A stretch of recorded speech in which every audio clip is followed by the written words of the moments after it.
Oh boy, let the speculation begin, baby. So, if you had seen the last video on this YouTube channel, we had talked about Montreal Canadiens defenseman Arber Xhekaj, and we cited an article published on the fourth period as to the updates with the trade conversations surrounding him.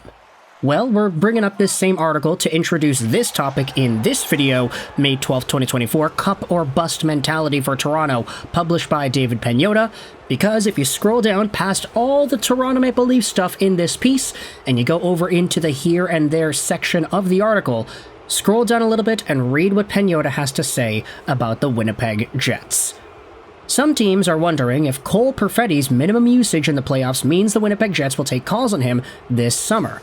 I'm not sure of GM Kevin Cheveldayoff's appetite to explore a move here, but teams are expected to inquire. Now, that's a very basic idea. That's not the only article we're going to go out there and look at, though. Before we dive into our second piece, I wanted to use this as an opportunity to just kind of give the scoop as to Cole Perfetti and his entire career up to this point, because it's been no secret if you've been following this YouTube channel for the past few years, when Cole Perfetti was drafted 10th overall by the Winnipeg Jets in the 2020 NHL Draft, I was one of the guys that was super high up on him in his stock. Cole Perfetti was one of the smartest players in the entire 2020 draft. He literally was a smart dude. I'm pretty sure he got the Scholastic Award from his high school for getting the highest GPA or whatever it was, and doing all of that while being an OHL prodigy, getting 111 points in 61 games played in his draft-eligible season. Cole Perfetti was right up there with Marco Rossi and Alexis Lafreniere as some of the top guys in the CHL in points. And when you watch the tape, it was really easy to see why. Perfetti was this quick-thinking, just offensively dynamic player that made the right reads 99% of the time. He was able to find really good passing lanes to his teammates. The way he saw the game and the way he manipulated opponents was really strong. He was a very good hockey thinker, and that's what made him such a valuable prospect.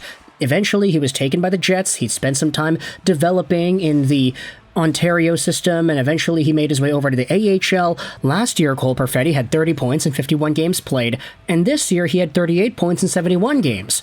He also had 0 points in one game in the postseason, but the thing is, when you look at his holistic profile, it might seem a little bit normal, like, oh, he had 30 points last year, 38 points this year in 20 more games. Maybe he just went through a bit of a sophomore slump. 19 goals, 19 assists definitely isn't bad for a guy who's 22 years old, but just looking at the regular old numbers, the goals, the assists, and the points for Cole Perfetti's 23-24 doesn't really tell the whole story. Because towards the middle to ending part of the season, pretty much from the middle of January into most of February, Cole Perfetti was completely neutralized as a player. The guy stopped scoring points, he had stopped looking confident, he was played on the fourth line some nights, and he was even scratched at times too. This was a guy whom a lot of people, myself included, thought would be able to be, let's say, a 80, 90-point player in his prime. He could be a first-line center type of guy who makes really crafty plays in the offensive zone and is always able to find very intricate and unique solutions to offensive situations. But this season, we saw less of that, especially in the second half of the year. Cole Perfetti was no longer used in the playoffs pretty much, and the Winnipeg Jets lost in their first-round series to the Avalanche. Thanks, Winnipeg, because I had y'all winning the cup in my bracket, but yeah, that's now down the drain. So with this idea in mind, David Pagnotta's bringing it up saying, hey, there might be some conversations going around Cole Perfetti over the next little while here, and I wanted to talk about another kind of conversation that brings itself up here too, because on a different article published on thescore.com, you had John Matisse write this: offer sheet candidates, the top of LA's lineup, and 4 other NHL items. This, of course, is a different piece, so both of them will be linked in the description below. While it seems unlikely we'll get offer sheet chaos this offseason, all it takes is one bold GM and one RFA looking for a change to stop the hockey world in its tracks. With that in mind, let's dream for a moment. Here are 3 RFAs with decent offer sheet cases. Number 1 is indeed Cole Perfetti. The 2020 10th overall pick was scratched multiple times near the end of the regular season, and for the first 4 contests of Winnipeg's 5-game postseason loss to Colorado. The man making those lineup decisions, Rick Bowness, announced his retirement earlier this week, so Perfetti might be looking at a clean slate with the Jets. Still, Kevin Cheveldayoff only has $13.4 million in 24-25 cap space to fill 3 to 5 roster spots, while a slew of regulars are set to becoming UFAs. Who stays from the list of Toffoli, Monahan, DeMello, Dillon, Miller, and Laurent Brossoit? A rival executive could try to make Cheveldayoff's life difficult by wooing Perfetti, who's in line to earn $3 million to $4 million per year on a bridge deal. Would a $5.5 million deal do it? The high IQ forward has produced, recording 75 points over 140 career games despite averaging just 14 minutes of ice time per night.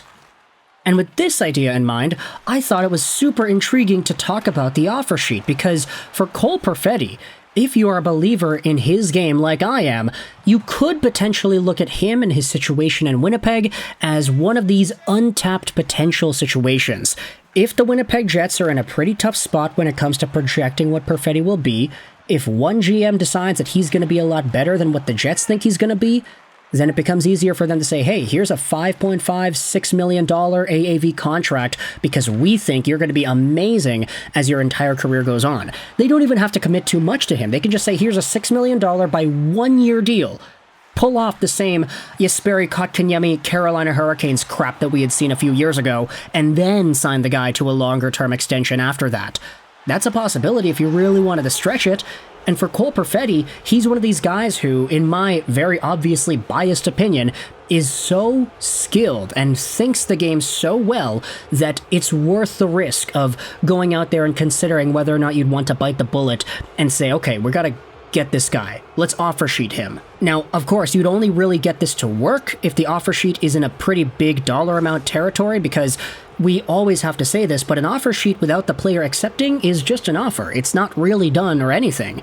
The player has to be able to accept it himself, because if the player doesn't accept, then there's no offer sheet to be signed. Straight up. And with this in mind as well, I wanted to allude to a conversation with the Montreal Canadiens, because I have a lot of Habs fans here on the channel, and it's been sort of noteworthy the past few weeks how whenever Cole Perfetti's name is tossed out there in rumors or trade talk online, there always seem to be Montreal Canadiens fans saying, hey, no, Perfetti should come here. Yeah, he'd be a great Hab. And a lot of this stems from the idea of the Montreal Canadiens wanting to target another one of these 2019-2020 drafted first-round prospects that aren't really doing all too well in their systems. Kent Johnson is a name we've talked about, Trevor Zegras, of course Cole Perfetti here today, and then the guys that they already got, and Kirby Dach and Alex Newhook, and even Justin Barron, you could say. So the Montreal Canadiens have done a pretty good job at cultivating these guys, and because the rumors are going out there saying, hey, Kent Hughes might want to do it again, you always have names like these, whenever they're available, seem to intrigue a lot of Canadiens fans on social media. So I'm just kind of speaking from my own perspective here. If Cole Perfetti was offer sheeted by the Canadiens, and if he actually accepted it, the Montreal Canadiens would probably have enough cap space to work it out, so I'm not really concerned about that. But when it comes to the roles, the lineup and the way everything shifts together, having a young core of Slafkovsky, Suzuki, Caulfield, Dach, Newhook, and Perfetti, these guys are all drafted within like 3-4 years of each other, most of them in 2019 and 2020. So they would really be growing all together as one group of guys as they become better and stronger NHL players. Does that not sound sort of like a cap disaster in the next few years when all of their contracts expire and they need extensions if they're all good? But it seems like a really nice camaraderie-styled idea. I personally would be for it, especially since I'm a really big fan of Cole Perfetti. I always have been and I always will be. Those OHL guys, man. Marco Rossi and Cole Perfetti, I was so high on them back when they were draft eligible. Now both of them might be traded. It's kind of nuts. But for Perfetti, could you see an offer sheet being something that the Canadiens try to exercise, or any other team tries to exercise as well? Winnipeg Jets fans, let me know your thoughts in the comments section below as to the Cole Perfetti situation and whether or not it really is as big of a deal as we're making it out to be. Could his future in Winnipeg be shattered? Is there a guarantee that he sticks around with this team? Let me know your thoughts in the comment section below. Both articles will be linked in the description if you want to read more about them. But I hope you enjoyed this video. And bye.